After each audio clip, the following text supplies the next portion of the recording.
राधा स्वामी जी। आज 6 सितंबर 2025 को डेरा ब्यास में बाबा जी ने संगत को खुली कार में अपने पावन दर्शन दिए। आज का सत्संग इतना प्रभावशाली था कि पाठी साहिब ने उस सत्य को खुलकर बयान किया जिसे बाबा जी हमेशा हमें समझाने की कोशिश करते हैं। उन्होंने बाबा जी की महिमा और उनके सच्चे स्वरूप को इतने सुंदर ढंग से बताया कि हर संगत का मन प्रभु की भक्ति में रम गया। सत्संग में बाणी और बाइबल के उदाहरणों के साथ साथ ऐसी बातें कही गईं जो हमारे दिलों को झकझोर गईं। शायद यह वह सत्य है जिसे सुनकर हमें भी इसे अपनाने के लिए प्रेरित होना पड़े। आइए आज के सत्संग का वह अनमोल संदेश आपके साथ साझा करते हैं, लेकिन उससे पहले आप सभी से निवेदन है कि हमारे चैनल को सब्सक्राइब करें और बेल आइकन पर ऑल का बटन दबाएं ताकि हमारी हर नई वीडियो आप तक पहुंचे। साथ ही वीडियो को लाइक करें और कमेंट में राधा स्वामी जी जरूर लिखें। आज का सत्संग एक अनमोल अनुभव। आज डेरे में संगत का सैलाब उमड़ा था।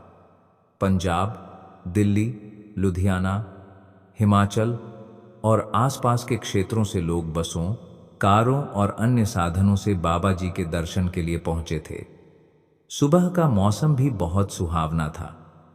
हल्की बारिश ने वातावरण को और भी पवित्र बना दिया था।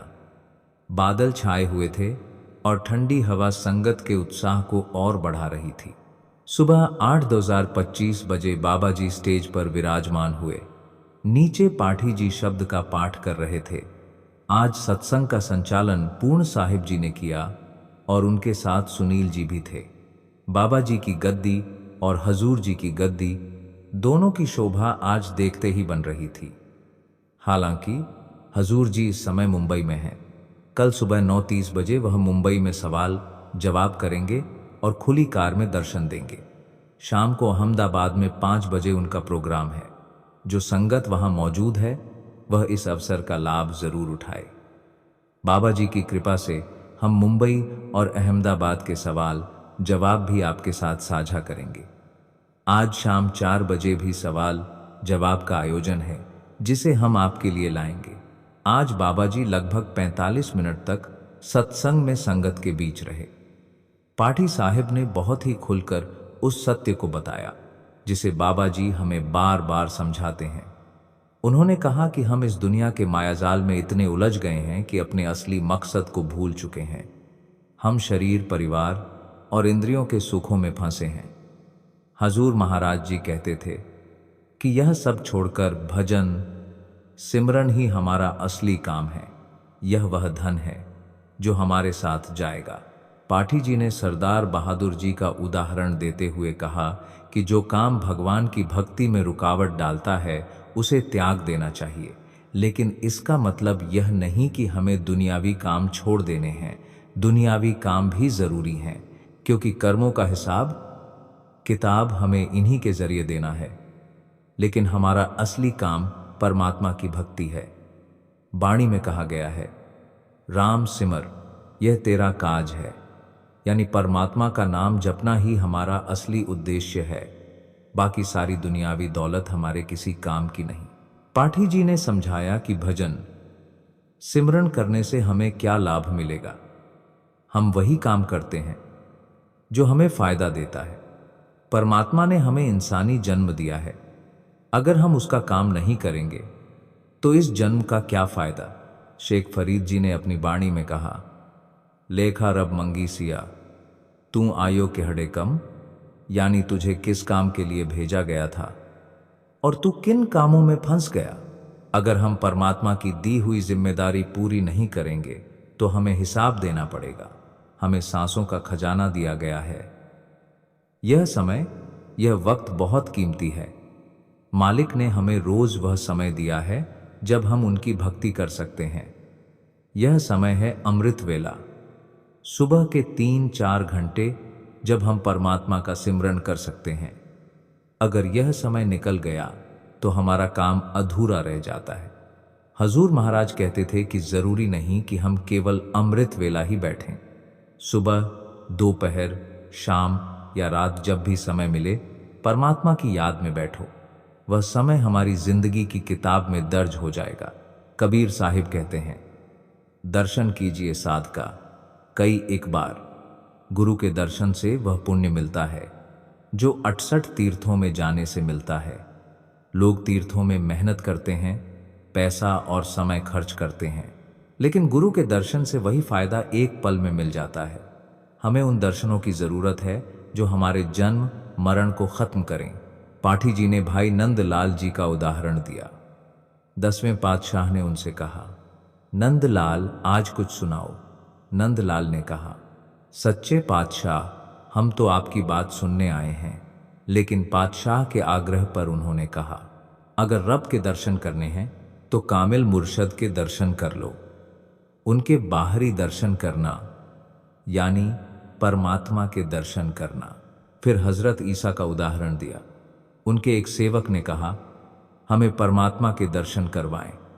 हजरत ईसा ने कहा, इतनी देर से मैं तुम्हारे बीच हूं और तुम मुझे नहीं पहचान सके। मेरे दर्शन यानी परमात्मा के दर्शन। 5वें पातशाह ने भी अपनी वाणी में कहा, मेरे पिता यानी परमात्मा मेरे अंदर प्रकट हैं। वाणी में आता है, गुरु अर्जन परथक हरि है, यानी गुरु अर्जन परमात्मा का प्रत्यक्ष रूप है। हमें साध संगत का आश्रय मिला है। कामिल मुर्शद की संगत किसी विरले को मिलती है। यह अवसर भाग्यशालियों को मिलता है, लेकिन हम इस मौके को गंवा रहे हैं। मालिक रोज हम पर कृपा करता है, लेकिन हम माया और मोह में फंसकर अपना समय बर्बाद करते हैं। हम रिश्तेदारियां निभाने, दुनिया के कामों में उलझकर अपना वक्त खराब करते हैं। फिर जब भक्ति की बात आती है तो हम आलसी हो जाते हैं। हम कहते हैं आज नहीं कल करेंगे, लेकिन यह कल करते करते समय निकल जाता है। हमारा मन लालची है, वह हमें बार बार दुनियावी चीजों में उलझाता है। हम 1000 कमाने की सोचते हैं, फिर लाख, फिर करोड़, लेकिन जितनी ज्यादा माया कमाते हैं उतना ही हम परमात्मा से दूर होते जाते हैं। अगर हम सिमरन नहीं करेंगे तो मायाजाल में फंसकर दुखों का पहाड़ अपने सिर पर लेंगे। हम बार बार दुनिया की जेल में फंस जाते हैं। पाठी जी ने एक कहानी सुनाई कि एक बार भेड़ों के बाड़े में आग लगी थी। एक व्यक्ति ने कुछ भेड़ों को बचाया, लेकिन कुछ पागल भेड़ें वापस आग में चली गईं और मर गईं। यही हाल उन लोगों का है जिन्हें मालिक की संगत मिलती है, लेकिन वे दुनियावी चीजों में समय गंवाते हैं। हम गुरु के सामने बैठे हैं, जानते हैं कि हम मालिक के दर्शन कर रहे हैं, फिर भी भूल जाते हैं। गुरु और करतार कभी नहीं भूलते, न गलती करते हैं, लेकिन हम माया में फंस जाते हैं। हम गलत गाने सुनते हैं, गलत फिल्में देखते हैं, यूट्यूब पर समय बर्बाद करते हैं। फिर भक्ति की बात आती है तो हम सुस्त हो जाते हैं। हम कहते हैं आज नहीं कल करेंगे, लेकिन यह समय निकल जाता है। भाई गुरदास जी ने अपनी वाणी में कहा, अखी वेखना रज्जियां बहुर रंग तमाशे। हमारी आंखें दुनिया के तमाशों में उलझी रहती हैं। हम कहते हैं यह तो हमारा मनोरंजन है, लेकिन जब भक्ति की बात आती है तो हम टाल मटोल करते हैं। हम मूर्ख हैं क्योंकि हमारी दृष्टि नहीं है।